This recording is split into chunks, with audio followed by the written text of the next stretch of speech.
we've talked about the Zelos part. Yep. Now we're moving to the next. I don't know. I'm going to be completely surprised. I didn't see any of these watches yet. He hasn't seen anything. So I'm flying blind here. Not so blind because I mean we're going to use. Well, you have to trust me that I know you have to trust me that I know what I'm doing. Yeah. Well, you kind of know what you're doing because I mean, like you have a collection. But that's the first thing that I wanted to ask you. Actually, how did you start with watch collecting? Okay. Well, I've collected watches in two distinct segments. And like a lot of watch collectors, I'm a car enthusiast. Hence my channel name, Celine Driver. Like, share, subscribe. And if you want to know what that car is, I have several videos about the car. It's a walk around video and actually videos on there about specific modifications I've done to. I don't work on my own car. Okay, full and fair disclosure. I know my limitations, and one of my limitations is I don't do that. I didn't. The way I got into watch collecting initially was in a very unusual way.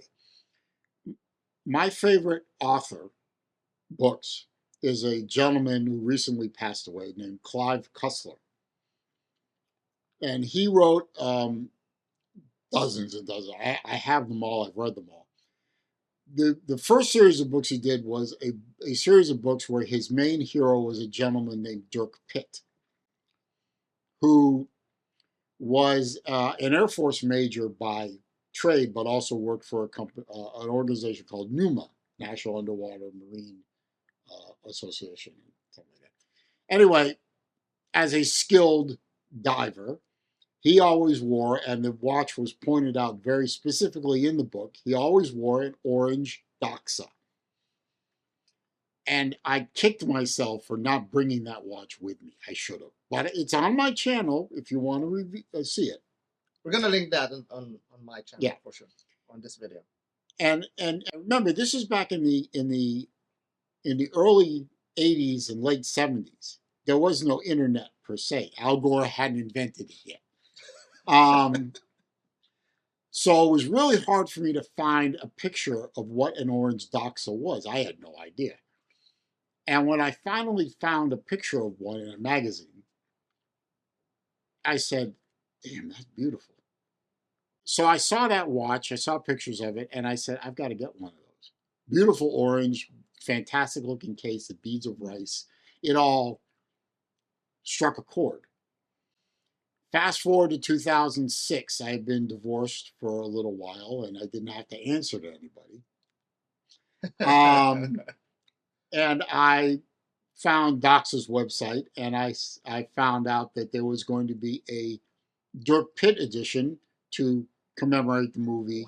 Wow. I didn't know that. Yeah, the movie Sahara, they made, I think, a Cussler edition and a Dirk Pitt edition. And for the life of me, I can't remember the difference between them. It's a subtle difference. And I managed to get a hold of one of the Dirk Pitt editions. And that was the first. I mean, I had owned a couple of watches here and there, junk watches.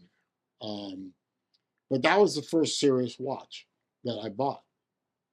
And I said, I wore it. I don't know wearing a watch right now. There's a reason. There's a reason, yeah. And I wore it, and it made me feel good. And when I wore that watch, it felt good. I felt proud. And I said, there's got to be more out there. And I got back on their website, and I saw other ones, and I saw other ones on eBay, and I saw other ones all over the place. And I started accumulating. And I actually picked up quite a number of Doxas. I only have 3 left now. But the 2006 orange one, the professional, and I also bought at that time their only offering of a GMT in blue or Caribbean. And I still have those two. Those two have been around since 2006, and those are the oldest serious watches I own in terms of how long I've had them. And they're not leaving. They stayed.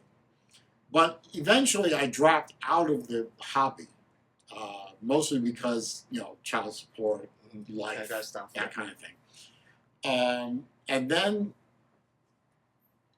I'm trying to think of somewhere around 2015. My parents went away on one of their trips to Venice, and my dad said, "Come over, I got to show you something."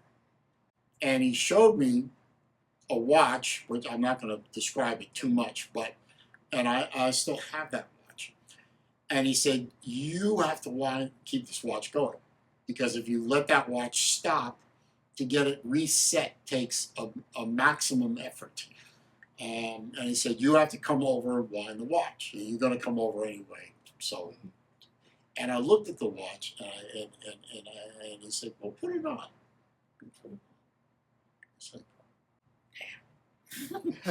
And I immediately felt a connection not to just the watch, but also to my father, who is one of the biggest influences, if not the biggest influence in my life.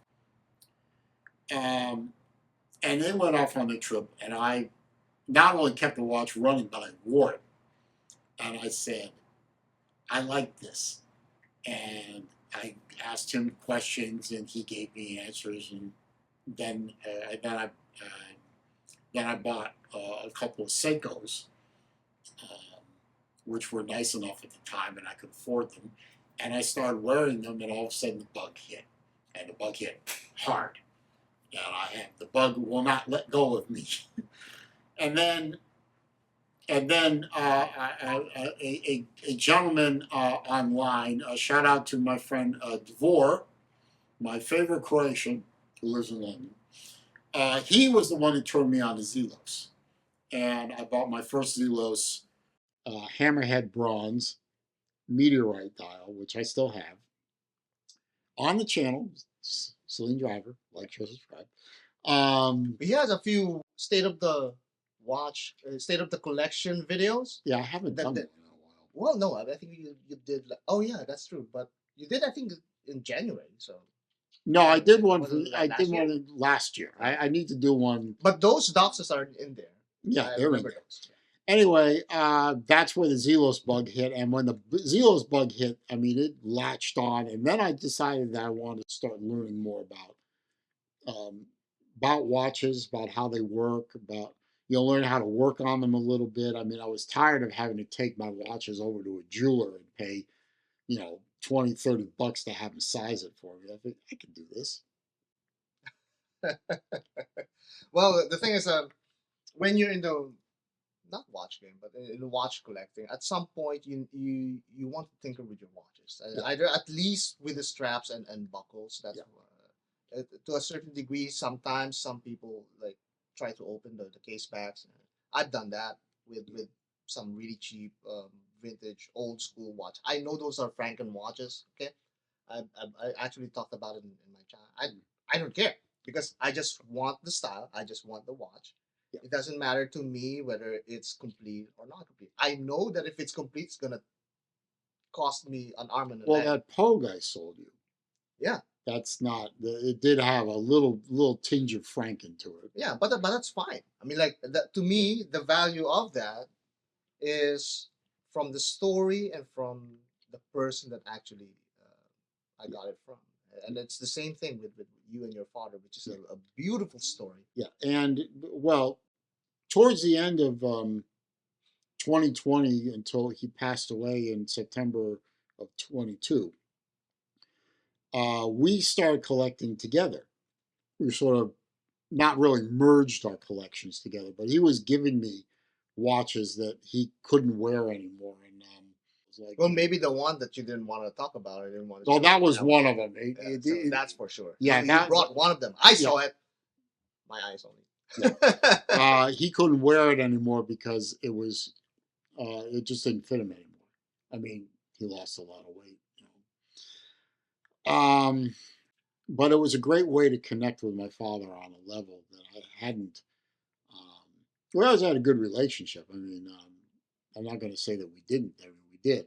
But to do something together that is amazing. and then he passed it on to me. When he passed, obviously I got his collection. And while there are some watches in there that were not to my style and taste, and that I either sold off or traded off, yeah, he said to me, he said, "I'm gone. I don't care. Do what you want." And he said, "I love that attitude." That's what I said to my kids. I said, "Do it. You know, when I'm gone, this collection is yours." Of course, they're both girls. They're really not into these monster watches, but well, for now, you'll never know. You know, they might have sons. Well, it's a great way to connect with your family. Exactly. I wanted to say that because maybe the watches are gone, or maybe dad is gone, but the memories are there. The connection and the relationship that you built with your dad remains to this day. I mean, to the point that you're talking about it, and you're sharing it with us. It's a great privilege. And I'll show you one. Is it one or? Yeah, well, two of them. Yeah, we can start now. No, we'll start over here. But two of those watches that I have brought with me here have very strong connections to him. And one of them, unfortunately, he never got a chance to own, but he wanted to own one. And when I got the opportunity to trade one of his watches for that watch, I think I remember that. I just don't remember which watch it is. You'll see it. Yeah, and that's the beauty of watch collecting as well. It's kind of like a continuation of that promise, so to speak, or that idea, as one collection is passed on to another from one generation to another. And I think it's the stories that's behind these that makes these watches a lot more interesting compared to just simply design. I mean, like our channel, we talk about design a lot, and at least I like to think so. But it's really the stories that makes it a lot richer and brings all of those disconnected designs together. Well, I mean, like when I talked about the Mirage Tourbillon, that has a story. Yeah.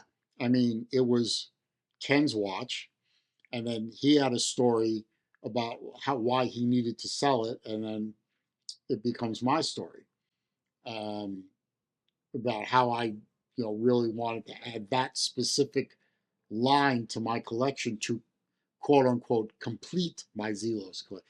My Zelos collection will never be complete, obviously, but if I'm going to live up to the nickname Mr. Zelos, you gotta have that. I gotta have a Turby. I mean, come on. Well, I don't gotta. I mean, I was given the opportunity, and thank God I had the wherewithal and the ability, and I sold 4 watches to get it. But I'm fortunate in that respect that I was able to do this. But it was a way that I mean, as his health was deteriorating, I mean, he couldn't really leave the house much, or towards the end at all. And buying watches and trading watches with some of the people that I now work with, and doing it with me and teaching me. They started with your father.